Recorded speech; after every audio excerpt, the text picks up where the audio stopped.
Mon père avait beaucoup de secrets. Il ne nous parlait jamais de son passé. Bien sûr, tout ce que j'ai fait était illégal. Mais quand le légal est complètement contre l'humanité, il faut se battre. J'ai entendu contrôle des papiers, fouille générale. Je me suis dit, il faut garder mon calme, ne pas me laisser trahir par la peur. Pas aujourd'hui, pas maintenant. Je savais bien sûr que toutes les polices étaient sur les traces du faussaire de Paris. Aucun d'entre eux n'aurait pu soupçonner à l'époque que le faussaire n'était qu'un gamin.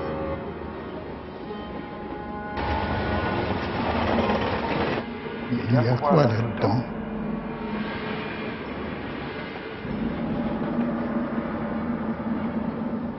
Mon casse-croûte, vous voulez voir? C'est bon, vous pouvez partir.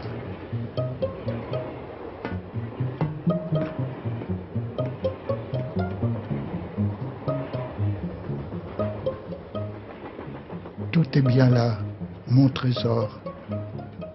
50 cartes d'identité. Ma plume, mon encre, mes tampons et une agrafeuse.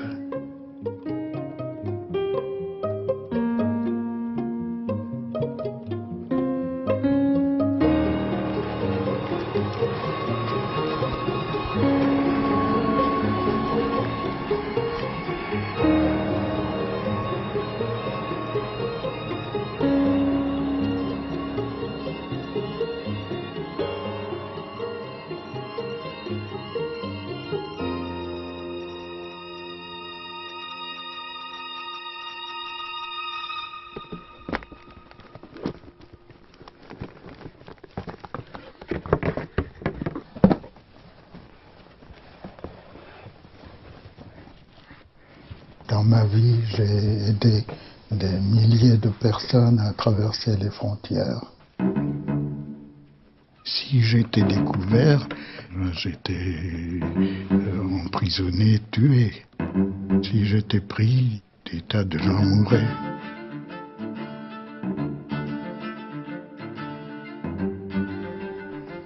Et puis ça, c'est ma pipe qui permettait de imprimer avec ça. C'est moi qui ai fait tout ça.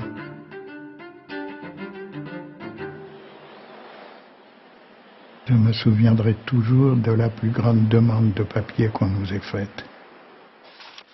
300 enfants. Cela voulait dire plus de 900 documents différents à réaliser dans un délai de 3 jours. C'était pas possible.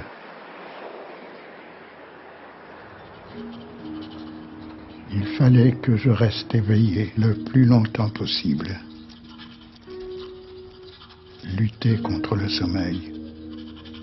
Le calcul était simple. En 1 heure, je fabriquais 30 faux papiers. Si je dormais 1 heure, 30 personnes mouraient. Plus que tout, j'avais peur de l'erreur technique, du petit détail qui aurait pu m'échapper. De chaque document dépendait la vie ou la mort d'un être humain. Alors j'ai travaillé jusqu'à tomber dans les pommes. Quand je me suis réveillé, j'ai continué à travailler. On ne pouvait pas s'arrêter. On a terminé les papiers, mais de justesse.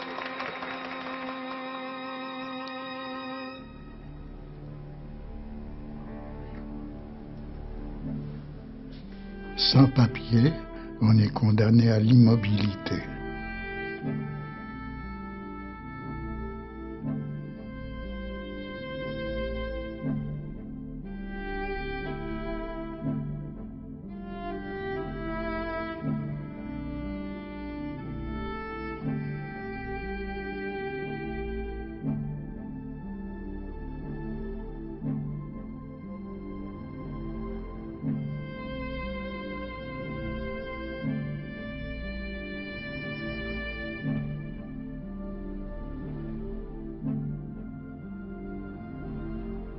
Comment devient-on faussaire? Par nécessité et par hasard. Avant la guerre, j'étais un jeune garçon avec juste le certificat d'études primaires. Nous étions très pauvres.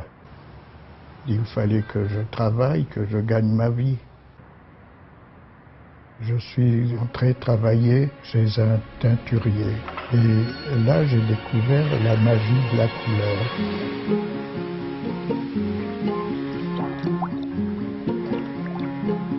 Quand on mettait les vêtements dans le liquide était comme de l'encre. Et quand le tissu était devenu noir, l'eau était devenue pure comme de l'eau de source. J'ai trouvé ça merveilleux.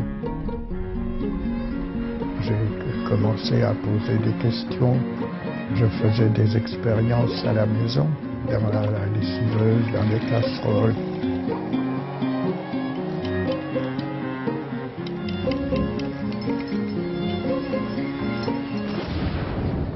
C'était un désastre. Ma mère était furieuse parce que la vaisselle était de toutes les couleurs. Ça a amusé mon patron.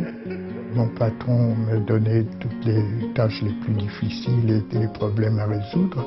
Une robe de mariée en soie qui avait de l'encre, c'était fichu. Mais j'avais toujours une réponse.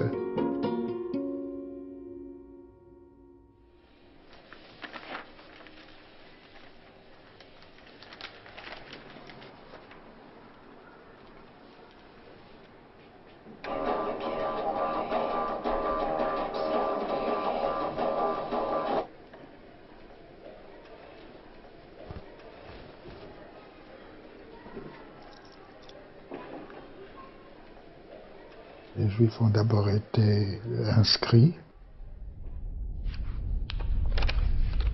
au commissariat et puis ensuite ils étaient raflés et déportés.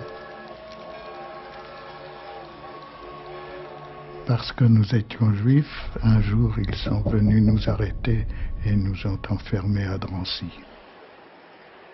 Drancy était un lieu où on enfermait les gens pour pouvoir les déporter vers Auschwitz. Il y avait le froid, la famine, la misère, mais surtout la déportation et la mort. Et on est resté enfermé 3 mois. C'était une situation exceptionnelle. Nous étions argentins. Donc, mon frère avait réussi à envoyer des lettres et le consulat d'Argentine a répondu. Nous étions libérés. J'étais un des rares à être sorti de Drancy et je savais ce qui attendait les gens qui allaient être déportés. Nous étions toujours en danger. Il fallait que nous disparissions. C'est comme ça que mon père a pris contact avec un petit mouvement de résistance pour que nous ayons des faux papiers. Et j'ai rencontré un petit monsieur qu'on appelait Pingouin. Il m'a dit, voilà, je te mets étudiant. Je dis non, je dois travailler. Est-ce que tu veux que je m'aide? Alors j'ai dit teinturier. Il me dit teinturier, mais tu sais enlever les taches d'encre. Donc c'est comme ça que j'ai été recruté. Bon appétit, hein, c'est moi. C'est moi qui remercie. J'ai gardé le secret pendant longtemps puisqu'il fallait ne pas être repéré.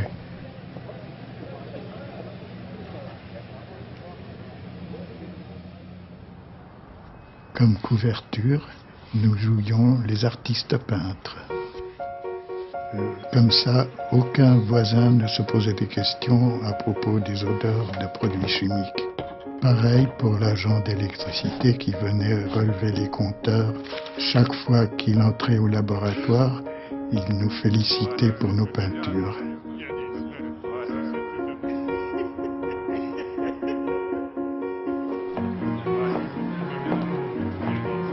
À l'époque, il y avait les cartes d'alimentation. Et il y avait un tampon juif en rouge et en diagonale très fort. Même un enfant de 2 ans avait une carte d'alimentation. Sans ça, il ne pouvait pas manger.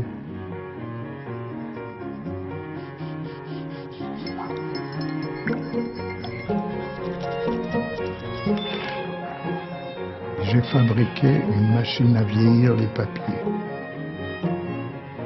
J'ai construit une centrifugeuse avec une roue de bicyclette. On a fabriqué les cartes d'identité, cartes d'alimentation, cartes de tabac, des certificats de baptême, certificats de mariage, certificats de naissance.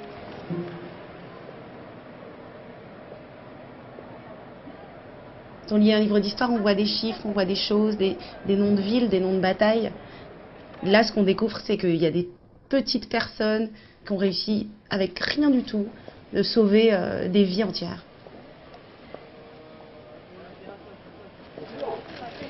Les gens ne savent pas qui les a sauvés. J'étais un inconnu. J'ai eu une vie très heureuse avec une femme adorable, des enfants, vraiment de quoi être fier.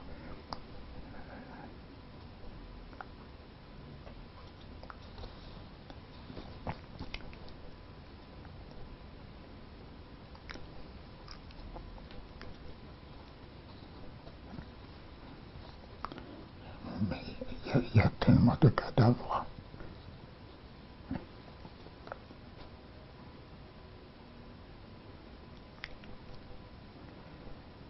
Si je n'avais rien pu faire, je n'aurais pas supporté.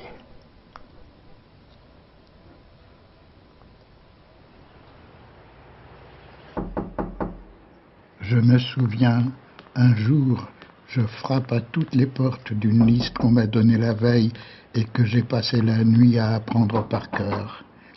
Les noms et les adresses de dizaines de familles juives qui seraient raflées le lendemain aux aurores.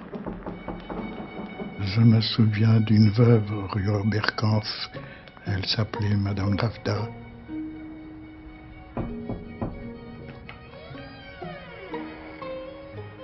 Quand je lui ai proposé les papiers, elle s'est offusquée.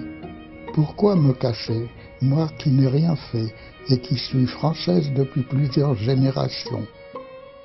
J'ai tout tenté pour la convaincre.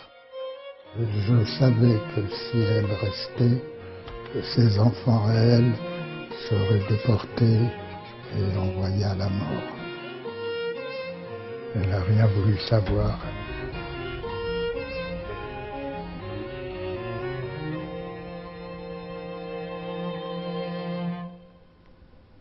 Vous savez que la plupart de mes amis se sont suicidés. Vos amis de la résistance?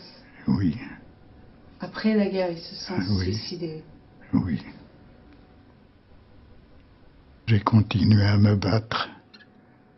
Je crois que c'est ce qui m'a sauvé. Tu laisses goûter? Oui.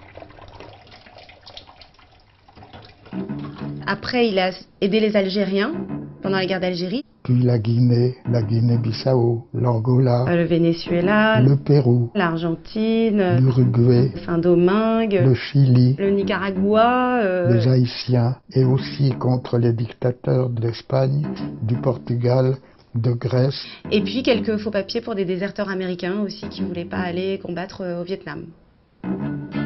Il s'est engagé dans toutes les causes qui ont suivi, avec à chaque fois la même désillusion à la fin. Mon espoir pour le monde, les êtres humains sont tous égaux. Il ne faut pas que ce soit des mots vides. Il faut que ce soit la réalité. Je vois ça un peu avec tristesse, le fait de voir qu'il y a toujours là ces guerres, des mouvements de réfugiés. Des gens qui sont les victimes de la folie de certains. Il y a énormément à faire, mais je peux plus maintenant.